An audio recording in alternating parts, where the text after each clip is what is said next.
ये चित्र जो दिखाई दे रहा है, ये वोकल सिस्टम का पूरा चित्र है। ये ऐसे एरो के माध्यम से बताए गए हैं, जैसे हार्ड प्लेट और टंग हो गया। टंग मतलब ये जीभ हो गई। बोलने में जीभ का क्या महत्व है, ये आप लोग बोल करके स्वयं महसूस कर सकते हैं। ठीक, हमारी जब भी हम बोलते हैं या कोई भी बोलता है, तो जीभ जो है नीचे ऊपर अगल बगल ऑटोमेटिकली जो है चलती रहती है। तो ये वोकल सिस्टम के अंतर्गत आती है। ठीक इसी तरह से ये हार्ड बोन मतलब यहाँ के नीचे से ये पोर्शन जो होता है, नीचे का, नीचे में ये हार्ड बोन होता है। इसका जो है विशेष रूप से जो है ये होता है। और फिर ये देखिए, जैसे कुछ लोग कहते हैं थायराइड हो गया, थायराइड हो गया। थायराइड हो जाने से हमारे अंग में विशेष तरह से असर पड़ता है। अन्य अंगों पर भी हार्मोन को ये डिस्टर्ब कर देता है। जैसे ये थायराइड का पोर्शन है, और मेम्ब्रेन होता है, ये वाला पोर्शन होता है। फिर जो है ये जो है लैरिक्स होता है ये। तो वोकल सिस्टम का जो है स्पाइनल कार्ड होता है, फिर इधर होता है। यहाँ ज्यादा हमको जाने की जरूरत नहीं है। जो बोलने के से संबंधित है, इप्लॉजेटिस, ये जो है बोलने के रूप में काम में आता है। ठीक, तो इस तरह से वोकल सिस्टम को जानना बहुत जरूरी होता है। ये तो आपको जानकारी के लिए बताया जा रहा है, और इसलिए नहीं बताया जा रहा है कि आपसे इस पर कोई क्वेश्चन पूछा जाएगा। यह केवल इसलिए है कि पढ़ाते समय जब ये होता है कि वोकल सिस्टम क्या होता है, तो ये होता है। जैसे हम इसके लिए ये जानते हैं कि जैसे आपसे पूछा गया कि स्वर क्या होता है।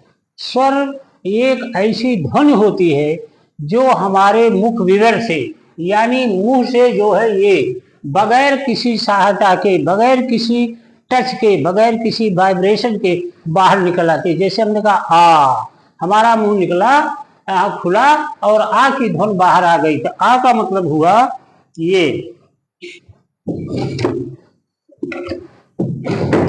जैसे ये हुआ, आ का मतलब हो गया ये।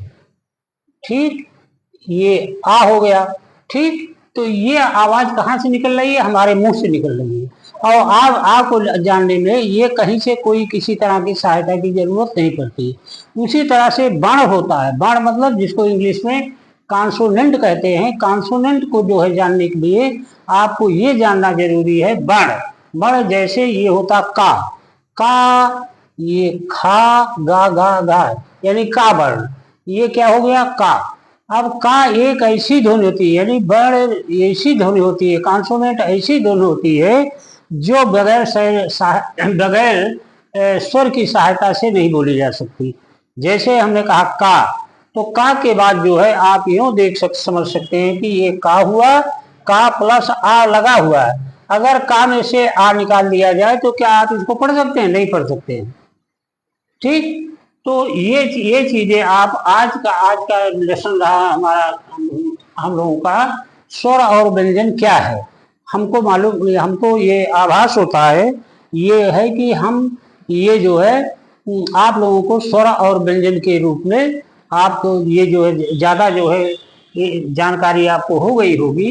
अब हम अगली बार आपको अगले चैप्टर यानी टुमारो हम आपको बताएंगे स्वर का क्या महत्व है, स्वर कैसे लगाया जाता है संकेत लिपि में, और व्यंजन की क्या उसमें भूमिका होती है। इस तरह से जैसे देवनागरी लिपि में आप अक्षर और मात्रा का प्रयोग करते हैं, ठीक इसी तरह से संकेत लिपि में आप स्वर और व्यंजन का प्रयोग करते हैं। ठीक, व्यंजन जो होता है, जैसे का जो है एक व्यंजन है, तो का को सूक्ष्म रूप कर दिया गया है, यानी का को एक एव कर दिया गया, ये का हो गया। यानी इतनी बड़ी आकृति को छोड़ करके का एक सिंबल आपको दे दिया गया, इसी को आप का मानेंगे। ठीक, का पर किस तरह से मात्रा लगेगी, ये जो है कल हम आप लोगों को इस पर बताएंगे। ठीक।